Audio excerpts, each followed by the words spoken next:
السلام علیکم ورحمۃ اللہ وبرکاتہ۔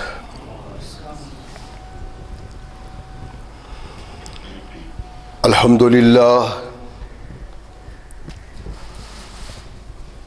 للہ نحمده ونستعینه ونستغفره ونؤمن به ونتوکل علیہ ونعوذ باللہ من شرور انفسنا ومن سیئات اعمالنا من يهده الله فلا مضل له ومن يضلل فلا هادي له ونشهد أن لا إله إلا الله وحده لا شريك له ونشهد أن محمدا عبده ورسوله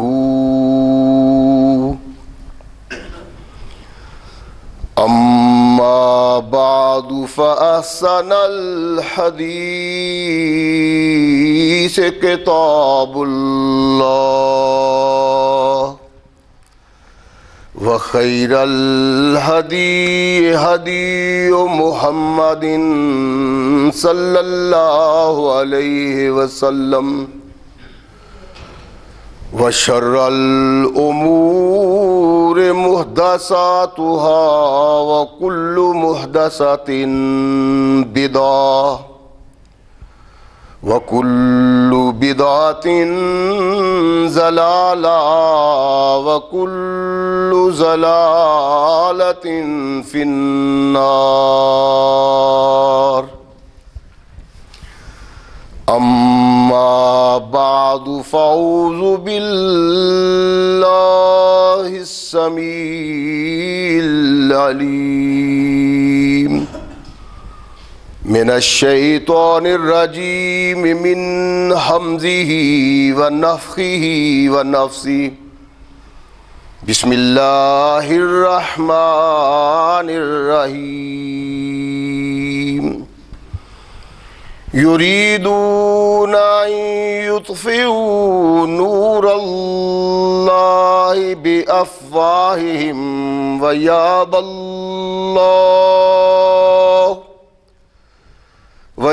الله إلا أن يتم نوره ولو كره الكافرون هو الذي أرسل رسوله بالهدى ودين الحق ليظهره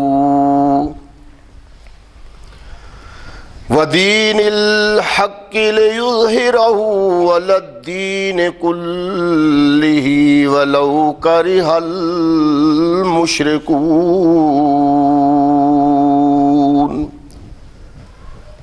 صدق اللہ مولانا العظیم وصدق رسولہ النبی الکریم۔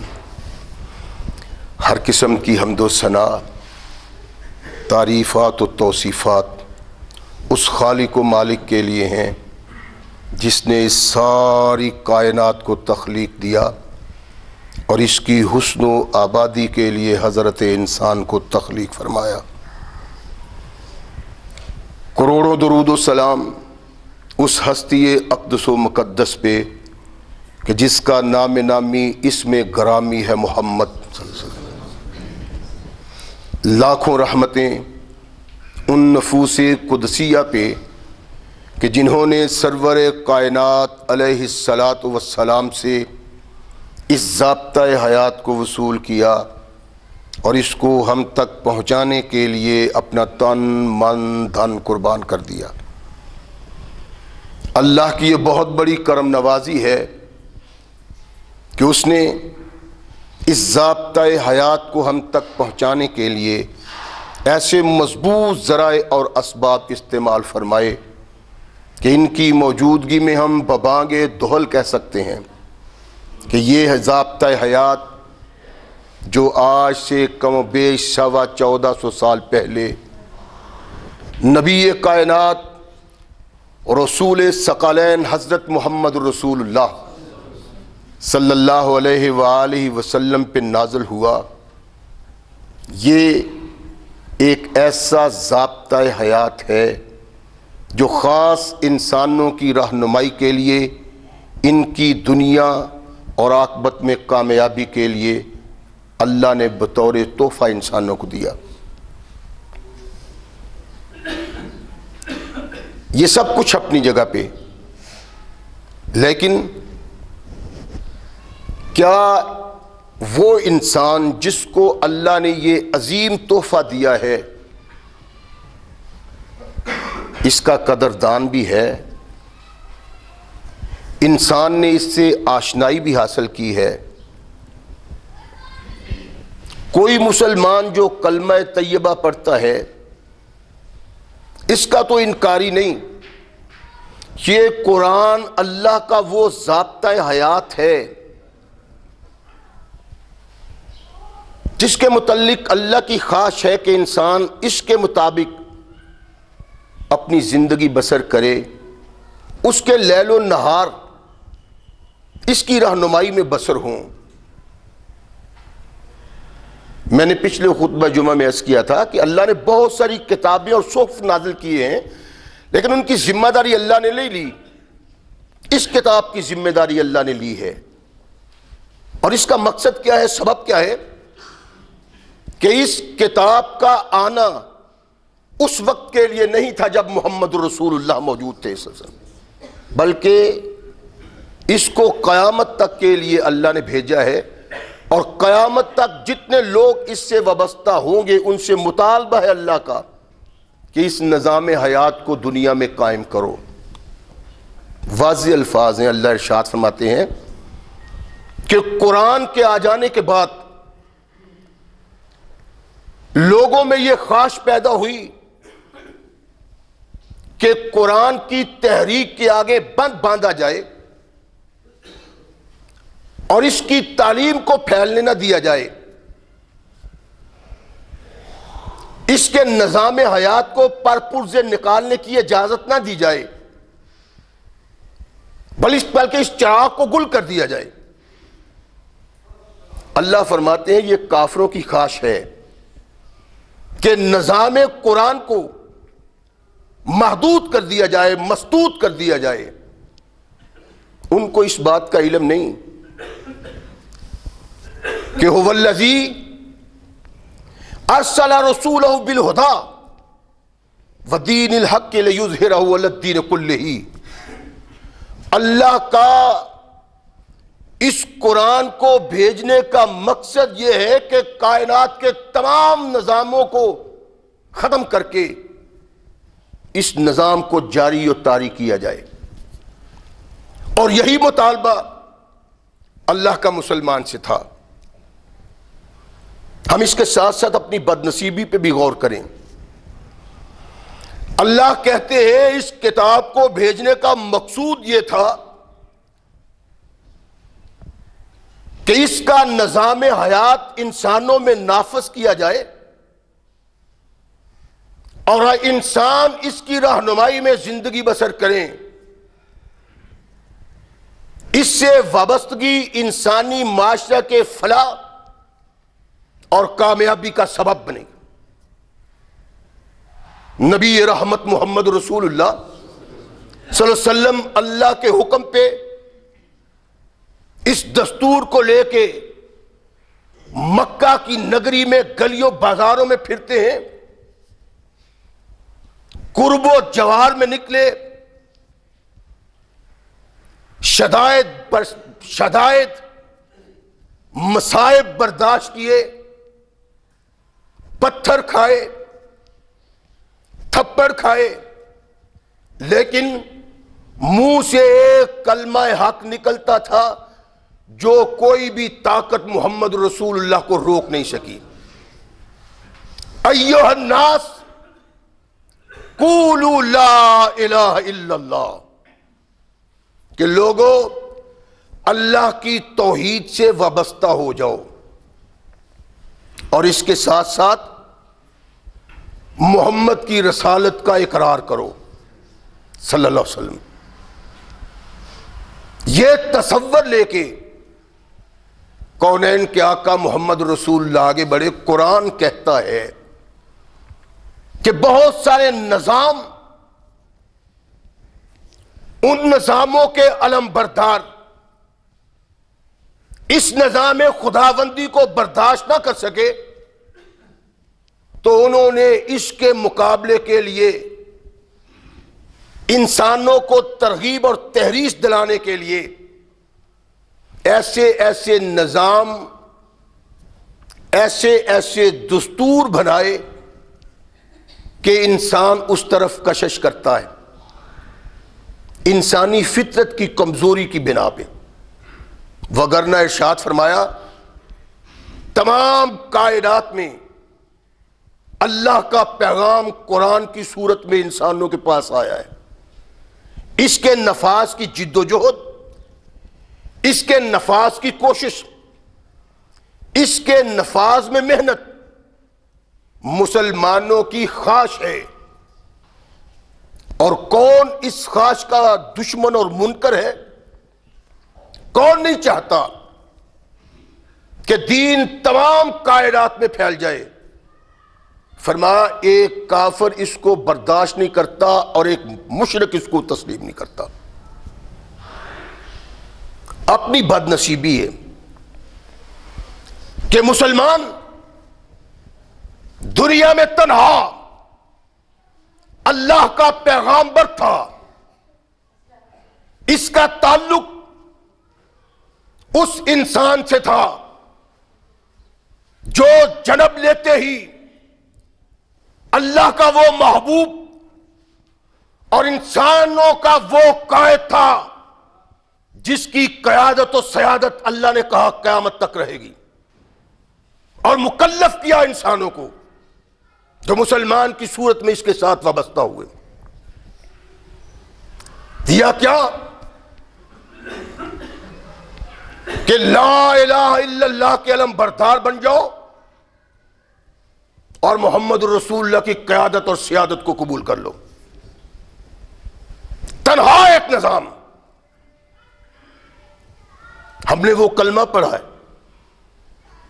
جن لوگوں نے پڑھا وہ قرآن کو اپنے ہاتھ میں لے کے اٹھے،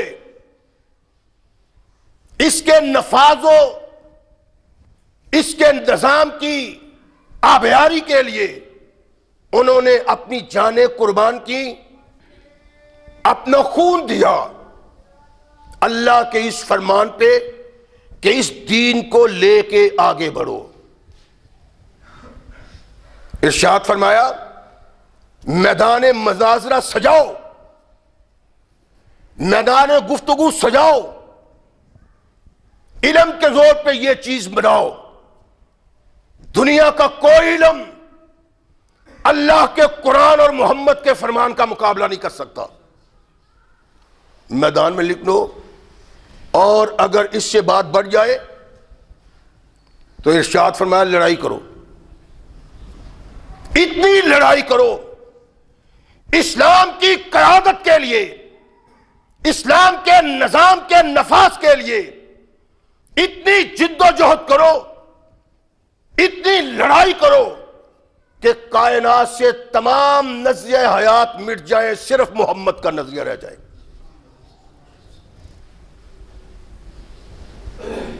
مسلمان کو یہ اللہ کا حکم تھا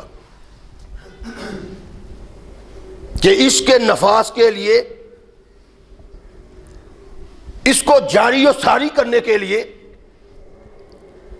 محنت کرو، علم، فکر، عقل، خرد سے۔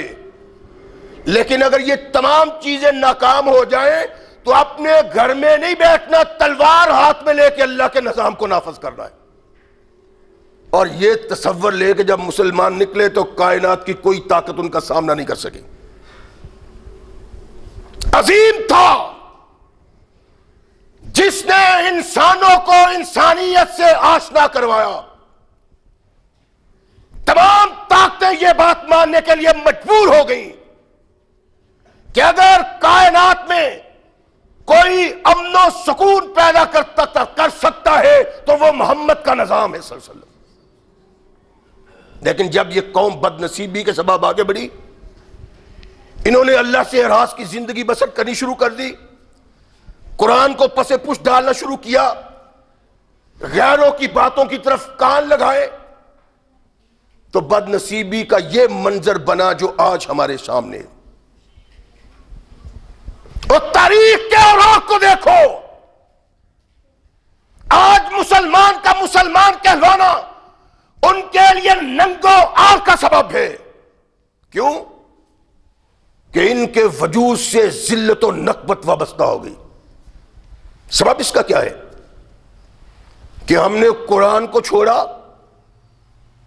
جو دنیا و آخرت کی فلاح کا سبب تھا، اور اس چیز کو قبول کیا جو چیز ہر انسان کو اس کے نفس تک اسے خوشی دیتی، وگرنہ من حیث القوم اجتماعیت کے لحاظ سے دنیا کے تمام نظام ناکام ہیں۔ اور یہ بات ہمارے سامنے، اللہ نے کلمہ توحید و رسالت دیا جس کا مطلب یہ تھا ہر مسلمان پڑھتا ہے لا الہ الا اللہ محمد رسول اللہ صلی اللہ علیہ وسلم، لیکن کیا کسی کو پتہ اس کا مطلب کیا ہے؟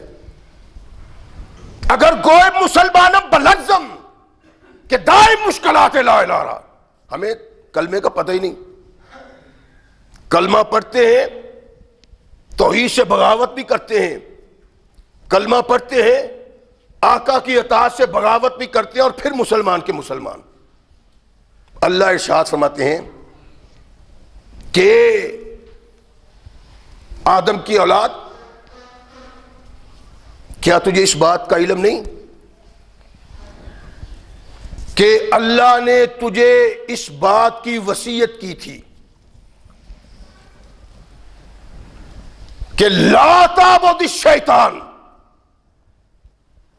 انہو لکم عدو مبین ان اعبدونی ھذا صراط مستقیم۔ شیطان کی بندگی نہیں کرنی، وہ تمہارا دشمن ہے۔ میں نے پہلے بھی عرض کیا تھا کہ بندگی سے مراد یہاں عبادت نہیں، عبادت کو بھی شامل کیا جا سکتا ہے، وگرنہ یہاں مقصود اللہ کا یہ ہے کہ اللہ کے احکامات کو چھوڑ کے کسی دوسرے کے احکامات کی طرف کان نہیں لگانا اور آنکھ اٹھا کے نہیں دیکھنی۔ ان اعبدونی، میری آواز پہ لبیک کہو، میرے احکامات کی بجاوری کرو۔ اگر تم میرے احکامات کی بجاوری نہیں کرتے تو تم شیطان کی بندگی کرنے والے لوگ ہو۔ آواز کیا ہے اللہ کی؟ نبی رحمت محمد رسول اللہ صلی اللہ علیہ وسلم نے قرآن پڑھا کہ یہود اور عیسائی اتنے اللہ کے باغی ہیں، اتخذوا احبارہم ورہبانہم اربابا من دون اللہ، یہودی اور عیسائی اللہ کے ایسے باغی ہیں کہ انہوں نے اپنے درویشوں اور علماء کو رب بنا لیا ہے۔ ایک شخص نبی رحمت محمد رسول اللہ کے پاس صلی اللہ علیہ وسلم عرض کرنے لگا، اللہ کے نبی، یہودی اور عیسائی اپنے علماء اور اپنے درویشوں کی عبادت تو نہیں کرتے۔ عدی بن حاتم ہے، بھاگے نبی رحمت محمد رسول اللہ صلی اللہ علیہ وسلم کا غلبہ دیکھ کے، ان کی بہن گرفتار ہو گئی۔ اللہ کے نبی نے دیکھا کہ حاتم کی بیٹی ہے، انعامات و اکرامات کی بارش کر دی، بڑا احترام کیا۔ اپنے بھائی سے ملی، جا کے کہنے لگی محمد کے دامن کو پکڑو صلی اللہ علیہ وسلم، اس دنیا میں محمد جیسا دوسرا کوئی انسان نہیں۔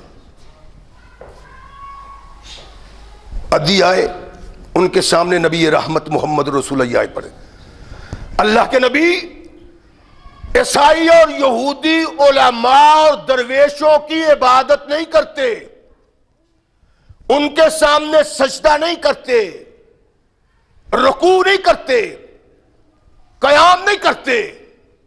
یہ اللہ نے کیا کہا ہے؟ ارشاد فرمایا دی جس بات کو وہ درویش اور علماء حرام کہہ دیتے ہیں وہ اس کو حرام کہتے ہیں، جس کو حلال کہہ دیتے ہیں وہ اس کو حلال کہہ دیتے ہیں۔ ادی اللہ کا کلام، اللہ کی کتاب، اللہ کا قانون کچھ اور کہتا ہے، علماء کچھ اور کہتے ہیں، درویش کچھ اور کہتے ہیں۔ جو لوگ درویشوں کی مانتے ہیں، علماء کی مانتے ہیں، وہ اللہ کے باغی ہو جاتے ہیں اور اللہ کے علاوہ غیر اللہ کی عبادت کرتے ہیں۔ یہی عبادت کونین کے آقا محمد رسول اللہ صلی اللہ علیہ وسلم نے ارشاد فرمایا، اور ہر مسلمان جو علم و فکر سے تعلق رکھتا ہے جب نماز پڑھتا ہے تو کہتا ہے اللہم انت ربی لا الہ الا انت خلقتنی وانا عبدک وانا علی عہدک ووعدک ما استطعت۔ اللہ میں نے جو تیرے ساتھ عہد کیا ہے میں اس کو نبھاتا ہوں، تیرے احکامات کے سامنے بجاوری کرتا ہوں۔ کائنات کے کسی انسان کا کوئی کلام، اس کی کوئی رہنمائی تیرے مقابلے میں کچھ نہیں سمجھتا، اور جو میں نے تجھ سے وعدہ کیا تھا وہ وعدہ ایفا کرتا ہوں، تیرے قرآن کے دامن سے وابستہ ہو کے اور تیرے محمد کے دامن سے وابستہ ہو کے۔ جب یہ مسلمان کے منہ سے نکلتا ہے تو اس بات کا اظہار کرتا ہے کائنات میں کوئی نظام نہیں، کائنات میں کوئی قائد نہیں، کائنات میں کوئی رہنما نہیں جس کی بات کے سامنے سر جھکایا جائے۔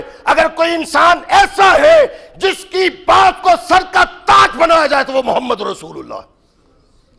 یہ اس بات کا اظہار ہے۔ آئیے ہم سوچتے ہیں کیا واقعی ہم اللہ سے کیے ہوئے وعدے کو نبھاتے ہیں؟ اللہ کے قانون کے سامنے سر تسلیم ہے، اللہ کی آواز میں لبیک کہتے ہیں، کائنات کے تمام نظاموں کو ٹھکرا دیتے ہیں۔ کیا ہمارا کردار ایسا ہی ہے؟ اللہ نے جو مومن کی پہچان دی ہے وہ تو یہ ہے کہ کیا تمہیں نہیں پتا آدم کی اولاد، تم نے ہم سے عہد کیا ہوا ہے کہ میرے علاوہ کسی کی آواز میں لبیک نہیں کہنا۔ اپنے زندگی کے کردار کو دیکھنا ہے۔ میں قرآن کی آواز میں لبیک کہتا ہوں، میں محمد رسول اللہ کی آواز میں لبیک کہتا ہوں؟ نہیں۔ تو بغاوت کی میں نے کلمہ طیبہ پڑھ کے اللہ سے عہد کیا، اللہ کی اطاعت و فرما برداری کا، محمد کی اطاعت و فرما برداری کا، اس عہد کو پس پوچھ ڈال دیا تو کیا یہ محمد رسول اللہ سے دھوکہ نہیں؟ کیا یہ اللہ سے دھوکہ نہیں؟ اللہ کے بندو، مجھے پتہ ہے کچھ لوگوں کو میری باتیں بہت مضر